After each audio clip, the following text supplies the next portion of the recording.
सूर सूर तुलसी ससी उडगन केशवदास। बच्चों, सूरदास जी के संदर्भ में यह उक्ति कितनी सार्थक प्रतीत होती है। बाल वर्णन का एक एक पद सूर की अद्भुत प्रतिभा का परिचायक बना हुआ है। जहां एक ओर सूरदास जी अपनी बंद आंखों से बाल हृदय का कोना कोना झांक आए हैं, वहीं दूसरी ओर विभिन्न क्रियाकलापों के माध्यम से बालक की विभिन्न प्रतिक्रियाओं में उनकी गहरी अभिरुचि साहित्य की अनूठी धरोहर बनी हुई है। आइए अगला पद देखते हैं। मैं अपनी सब गाय चरई हूं, मैं अपनी सब गाय चरई हूं, प्रात होत बल के संग जई हूं, तेरे कहे न रही हूं। ग्वाल बाल गायन के भीतर न कहूं डर नहीं लागत, आज न सोवो नंद दुहाई, रहनी रहूंगो जागत। और ग्वाल सब गाय चरई हूं, मैं घर बैठे रही हूं, सूर श्याम तुम सोई रहो अब, प्रात जान मैं दई हूं। प्रस्तुत पद में भगवान कृष्ण मां यशोदा से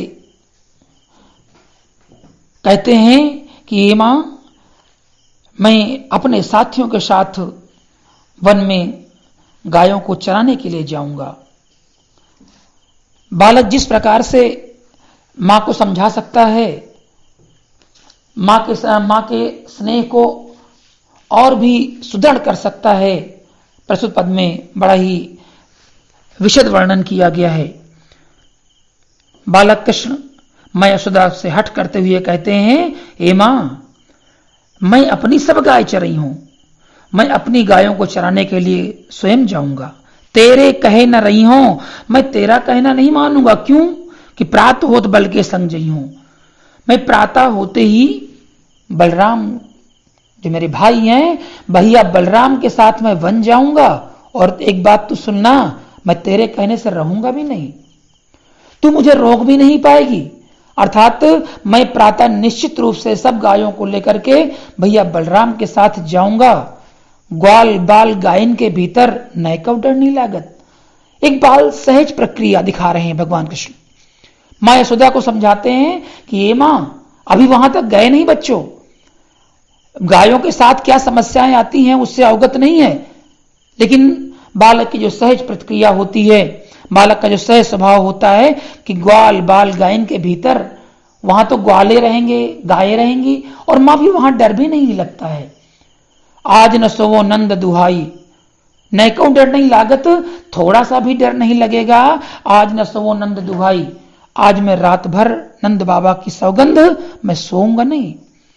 आज न सोवो नंद दुहाई, रैन रहूंगा जागत, मैं रात भर जागता रहूंगा। क्यों? कहीं अगर ऐसा हुआ कि मैं सो गया और प्रातःकाल उठने में विलंब हुआ तो सारे लोग चले जाएंगे।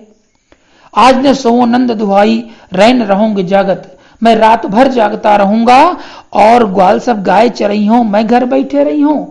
और मां, तुम ये बताओ कि सारे ग्वाल बाल तो गाय लेकर के वन जाते हैं, ये बात मुझे अच्छी नहीं लगती है। मैं अन्य ग्वाल बालों के साथ मैं भी जाऊंगा, मैं घर पर नहीं बैठा रहूंगा। सूर श्याम तुम सोई रहो अब, प्रात जान मैं दई हूं। मां यशोदा भगवान कृष्ण को विश्वास दिलाती हैं। मां यशोदा भगवान कृष्ण के संदर्भ में कहती हैं कि ये पुत्र, अब तुम सो जाओ, प्रात जान मैं दई हूं, प्रातः होते ही मैं तुम्हें गाय चराने के लिए अवश्य भेज दूंगी, लेकिन तुम अब सो जाओ। क्योंकि भगवान कृष्ण ने कहा, आज न सोवो नंद दुहाई, आज मैं नंद बाबा की सौगंध रात भर सोऊंगा नहीं, क्योंकि मैं सोऊंगा नहीं तो जब बलराम और ग्वाल बालों के साथ गाय लेकर के जाएंगे तो मैं उनके साथ चला जाऊंगा, क्योंकि तेरे कहे न रही हूं, मैं तेरे कहने से रुकूंगा भी नहीं। सूरदास जी ने यहाँ पर उनकी जो बाल चित्रण की प्रतिभा है वह बड़ी अनूठी प्रतीत होती है। आइए बच्चों अगला पद देखते हैं।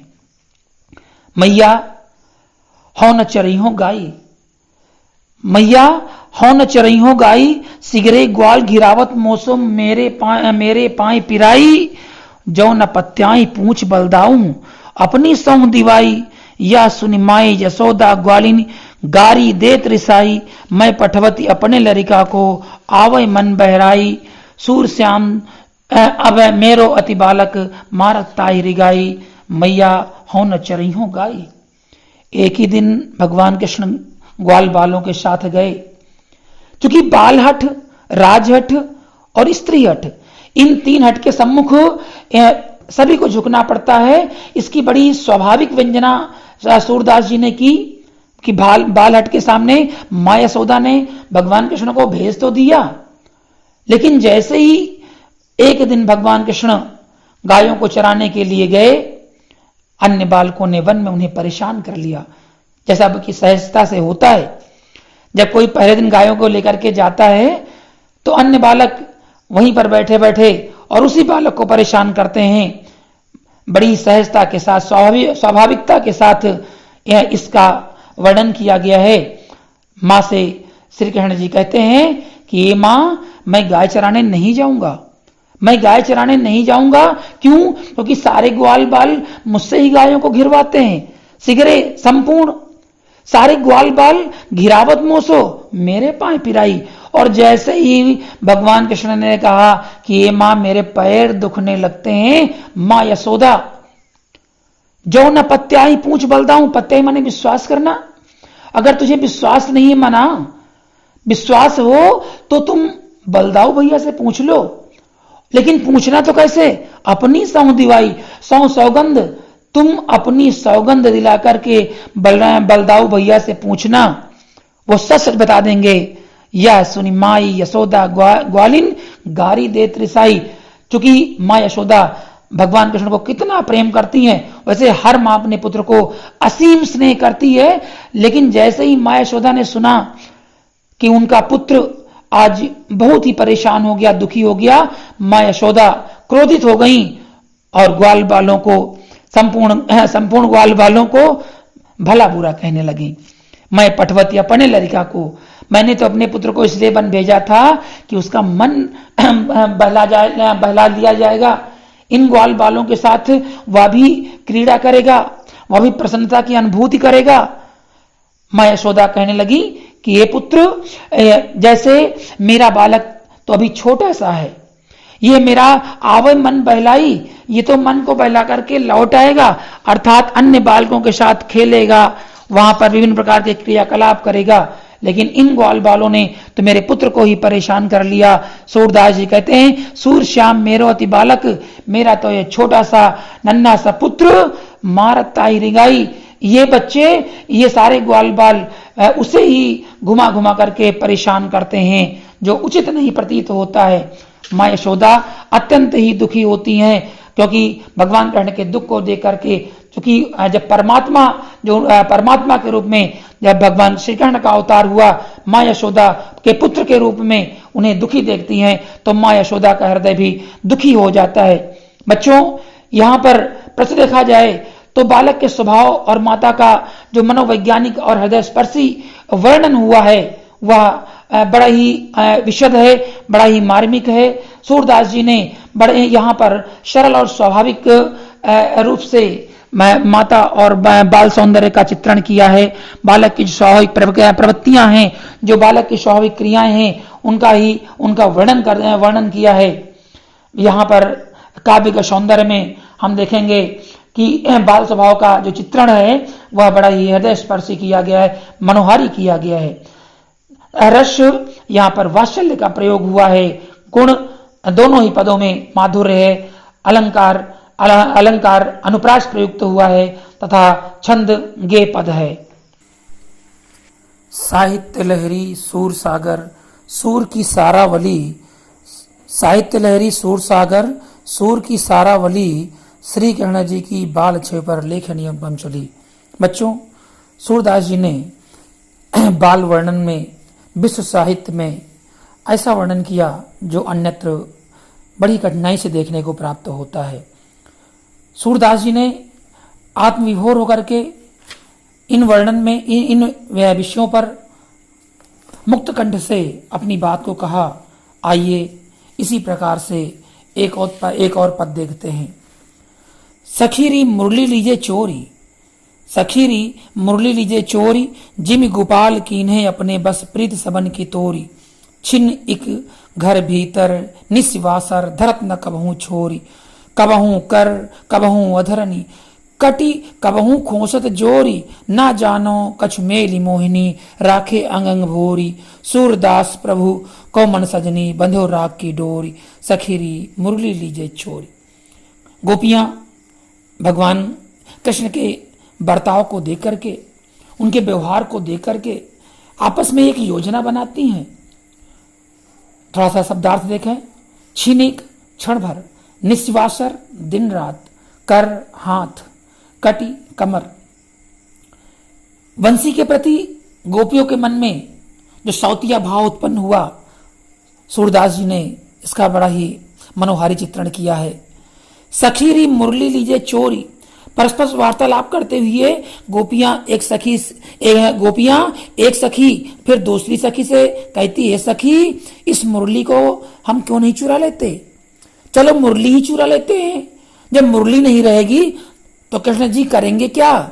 जिम गोपाल कीन्हे अपने बस, जिसने हम सारे संबंधों को तोड़ करके, हमारे प्रेम संबंधों को समाप्त करके श्री कृष्ण पर अपना आधिपत्य स्थापित कर लिया है।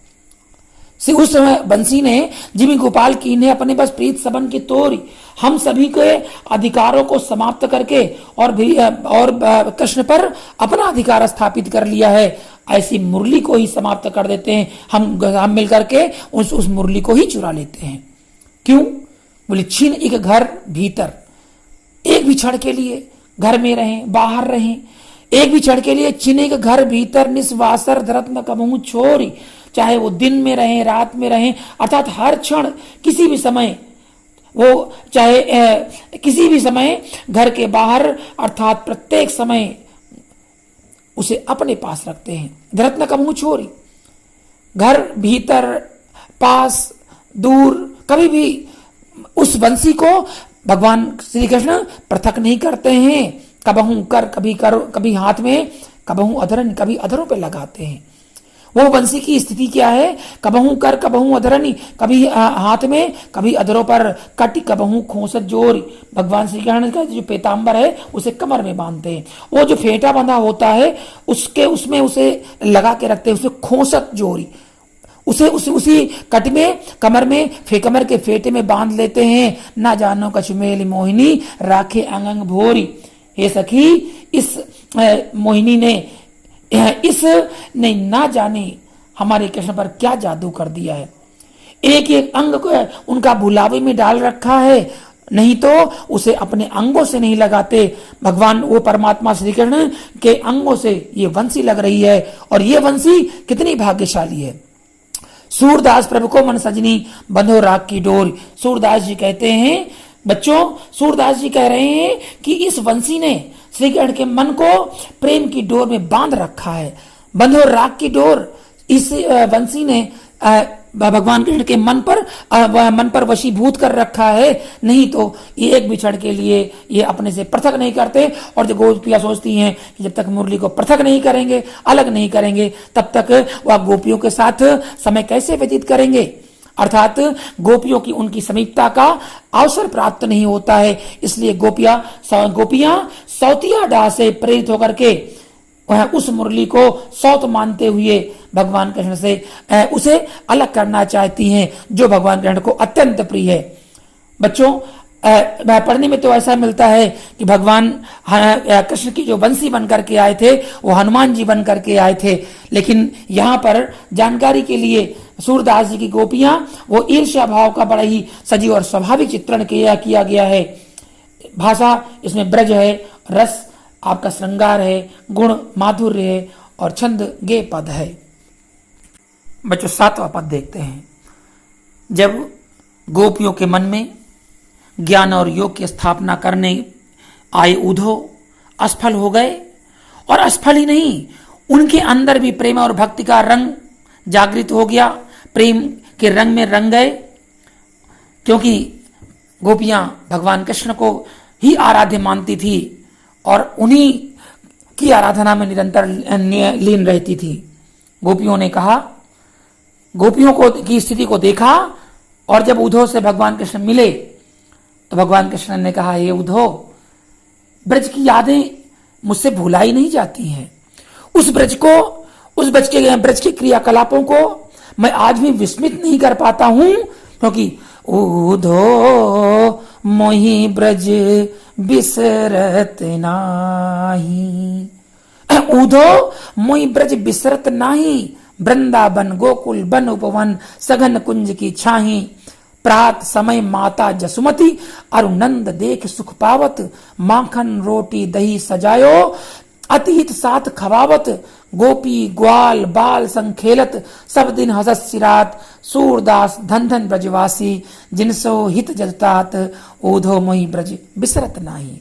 बच्चों, जब भगवान श्री कृष्ण ऊधो से कहते हैं कि हे ऊधो, आज मेरे मन में भी तुम मेरे सखा हो, मैं मथुरा चला आया, लेकिन मैं ब्रज को भुलाने के लिए, उन गोपियों को भुलाने के लिए, वहां के क्रियाकलाप को भुलाने के लिए मैं निरंतर प्रयास करता हूं, पर ऊधो मोहि ब्रज बिसरत नाही, बिसरत भूलना, मैं ब्रज की क्रीड़ाओं को, ब्रज की क्रियाकलापों को भुला नहीं पा रहा हूं।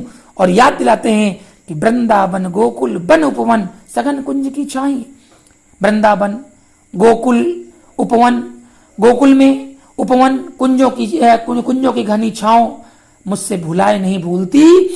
और ऊधो सुनो, प्रात समय माता जसुमती, मुझे माँ यशोदा की याद आती है। क्यों? देख नंद सुख पावत, मैं माता पिता नंद बाबा और माता यशोदा के दर्शन प्राप्त करके बच्चों मुझे असीम सुख की प्राप्ति होती थी। भगवान कृष्ण कहते हैं कि ये ऊधो, मुझे माता यशोदा और नंद बाबा को देख करके सुख की अनुभूति होती थी। और माखन रोटी दही सजायो, क्योंकि माँ हमारे लिए, माता यशोदा दही और मक्खन रोटी लेकर के अत्यंत प्रेम के साथ मुझे खिलाती थी। अतिहित साथ खवावत, ऐसे नहीं, बड़े ही प्रेम के साथ मुझे खिलाती थी। गोपी ग्वाल बाल संग खेलत, और ये ऊधो जानते हो सिरात व्यतीत होना, मेरे दिन कैसे व्यतीत हो रहे थे? गोपी ग्वाल बाल संग खेलत, गोपियों के साथ ग्वाल बालों के साथ खेलते खेलते, विभिन्न क्रीड़ाएं करते करते, हंसते गाते, मन को संतुष्ट करते, ना जाने दिन कैसे व्यतीत हो जाता था, इसका भान ही नहीं होता था, इसका ज्ञान ही नहीं होता था। सूरदास जी ने कहा, धन धन ब्रजवासी, वो ब्रजवासी धन्य हैं जिन्हें भगवान श्री कृष्ण जैसे हितैषी और परम प्रेमी मिले हैं, जिन्हें भगवान कृष्ण याद करते हैं। भगवान कृष्ण अपने भावुक हृदय से सात्विक भावों की व्यंजना करते हुए कहते हैं कि हे ऊधो, मैं ब्रज में रहकर भी व्याकुलता का अनुभव करता हूँ, व्याकुलता, इस मथुरा में रहकर भी व्याकुलता का अनुभव करता हूँ, क्योंकि ब्रज की यादें मुझसे भुलाए नहीं भूलती हैं। सूरदास जी ने इसका बड़ा ही विशद और चित्रण किया है। बच्चों, काव्यगत सौंदर्य में भाषा, ब्रज, रस, वियोग, श्रृंगार और अलंकार की दृष्टि देखा जाए तो विरोधाभास, छंद, गेय पद। ऊधो मन न भये 10-20, एक तो सो गयो श्याम संग को राधेईस, कि ऊधो मन न भये 10-20। बच्चों, ऊधो मन न भये 10-20, एक हुतो सो गयो श्याम संग को अवराधे ईस, इंद्री शिथिल भई के सौ बिनु, ज्यों देहुई बिनु शीस, आशा लागी रहा तन श्वासा, जीवों कोटि बरीस, तुम तो सखा श्याम सुंदर के सकल जोग के ईस, सूर हमारे नंदन बिन और नहीं जगदीश, ऊधो मन न भये 10-20। बच्चों, इस भ्रमर गीत में भगवान कृष्ण गोपियों के से पृथक हो गए। गोपियों को समझाने के लिए योग के ज्ञाता उद्धव जी को भगवान कृष्ण ने भेजा, और उस भेजने के 2 कारण थे।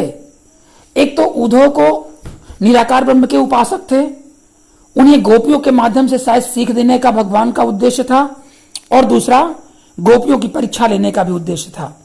क्यों? क्योंकि हमारे यहां सूर सागर में भगवान का जो वर्णन किया गया है, इस प्रसंग के माध्यम से गोपी और उद्धव का उसे भ्रमर गीत के नाम से जानते हैं, जबकि अन्य पुस्तकों में भ्रमर गीत लिखा हुआ है। ऊधो मन न भये 10-20 भगवान कृष्ण का संदेशा लेकर के आए योग के ज्ञाता। भगवान तो मथुरा चले गए, गोपियां उनके विरह में ब्रज में व्याकुल रही, और जब संदेश वाहक के रूप में उद्धव आए, अपने मन की व्यथा कही, तो भगवान श्री कृष्ण के अतिरिक्त उन्होंने कहा कि मैं किसी अन्य की उपासना करने के लायक नहीं हूं। क्यों? क्योंकि उपासना तो उद्धव मन से होती है। उद्धव मन न भय 10-20, हमारे पास 10-20 मन नहीं है, मन तो केवल एक है। मन तो उद्धव केवल एक है हमारे पास।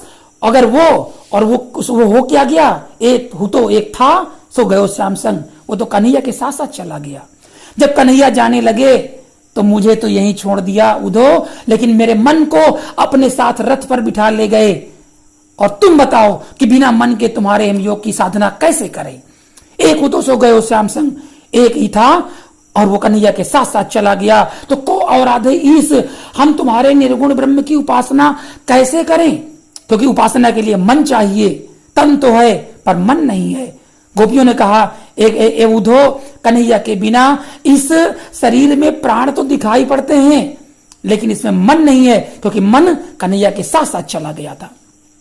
इंद्रिय शिथिल वही केशव बिन, ये सारी की सारी इंद्रियां केशव के बिना शिथिल हो गई हैं, शक्तिहीन हो गई हैं। शिथिल शक्तिहीन होना, ये सारी इंद्रियां, क्योंकि शरीर में 10 इंद्रियां होती हैं बच्चों, 5 कर्मेंद्रियां होती हैं और 5 ज्ञानेंद्रियां होती हैं। ये सारी की सारी इंद्रियां हमारी शक्तिहीन हो गई। क्यों? क्योंकि बोले केशव बिन, और इसकी स्थिति ये हो गई शरीर की, बोले ज्यों देही बिन शीस, जैसे हमारा शरीर तो है लेकिन इस शरीर में क्या है, शीस के बिना पड़ा हुआ है।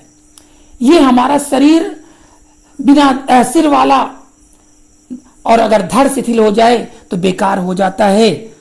लेकिन उद्धव आशा लाग रहा तन श्वासा, इस शरीर श्री कृष्ण के लौटने की आशा में ही हमारे शरीर में लाग रहा तन श्वासा, शरीर में सांसें चल रही हैं।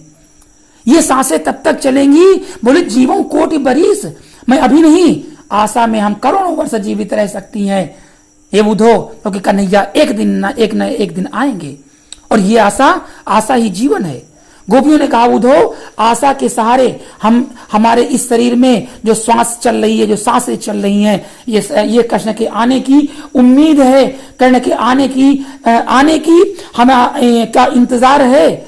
और तुम तो सखा श्याम सुंदर के, हे उद्धव, तुम तो कन्हैया के परम मित्र हो, और मित्र ही नहीं सकल जोग के ईश, तुम तो कन्हैया के मित्र होकर के भी और हर प्रकार के योग के स्वामी हो, ईश हो।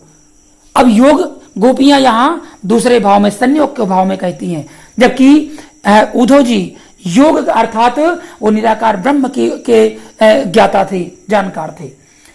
यहां योग का अर्थ गोपियां उनसे संयोग मिलाने की बात कर रही हैं। तुम तो योग के ज्ञाता हो, तो तुम फिर मेरे कन्हैया से मेरी मुलाकात क्यों नहीं करवाते हो? तुम मेरे कन्हैया से मेरा मिलाप क्यों नहीं करा सकते? अर्थात हे उद्धव, तुम आ गए हो तो मुझे विश्वास हो गया कि अब मैं मेरा कन्हैया ऐसे मेरा दर्शन हो जाए, कन्हैया को मुझे अब मिलने का अवसर प्राप्त हो जाएगा। अब मेरे कन्हैया के दर्शन मुझे बड़ी सरलता से प्राप्त हो जाएंगे, क्योंकि तुम तो योग के ज्ञाता हो, योग के जानकार हो। और जबकि उद्धव उस योग के ज्ञाता नहीं थे, उद्धव तो उस योग के निराकार ब्रह्म के योग के ज्ञाता थे। तो सूर हमारे नंदन बिन और नहीं जगदीश, गोपियों ने कहा, सूरदास जी कहते हैं कि गोपियों ने कहा, उद्धव, स्पष्ट रूप से तुम जान लो कि नंद के पुत्र श्री कृष्ण के अतिरिक्त हमारा और कोई ईश्वर नहीं, और नहीं जगदीश, हमारा कोई और ब्रह्म नहीं है। हमारे तो मात्र एक श्री कृष्ण ही आराध्य हैं, हम केवल उन्हीं की आराधना करती हैं। सूर हमारे नंदन बिन और नहीं जगदीश, हमारा दूसरा कोई ईश्वर नहीं है, दूसरा कोई भगवान नहीं है। और उद्धव, तुम सच में अपना संदेश लेकर के आए थे कि हम तुम्हारे निराकार ब्रह्म की उपासना करें, लेकिन अफसोस कि उद्धव मन न भय 10-20, उद्धव अगर हमारे पास एक और मन होता। साथियों, यहाँ पर गोपियों ने के भगवान कृष्ण के प्रेम की मर्मस्पर्शी अभिव्यक्ति के माध्यम से सूरदास ने सगुण भक्ति को श्रेष्ठ स्थापित कर दिया।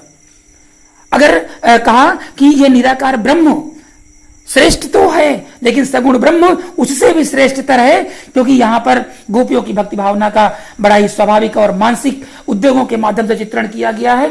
भाषा आप देखेंगे तो ब्रज भाषा है, और यहाँ पर अलंकार वियोग श्रृंगार का चित्रण किया गया है, गुण माधुर्य है और छंद गेय है। बच्चों यहाँ पर बोर्ड परीक्षा को दृष्टिगत रखते हुए ये दोनों ही पद बहुत ही महत्वपूर्ण है। उधो मन न भय 10-20 और उधो मई विसरत नाही, इनको आप किसी कॉपी पर किसी डायरी पर नोटबुक बना ले, ताकि आगे आने वाली परीक्षाओं में आपको किसी प्रकार की कोई दिक्कत ना हो, आप सफल हों। हमारी बहुत सारी शुभकामनाएं आपके साथ हैं। धन्यवाद।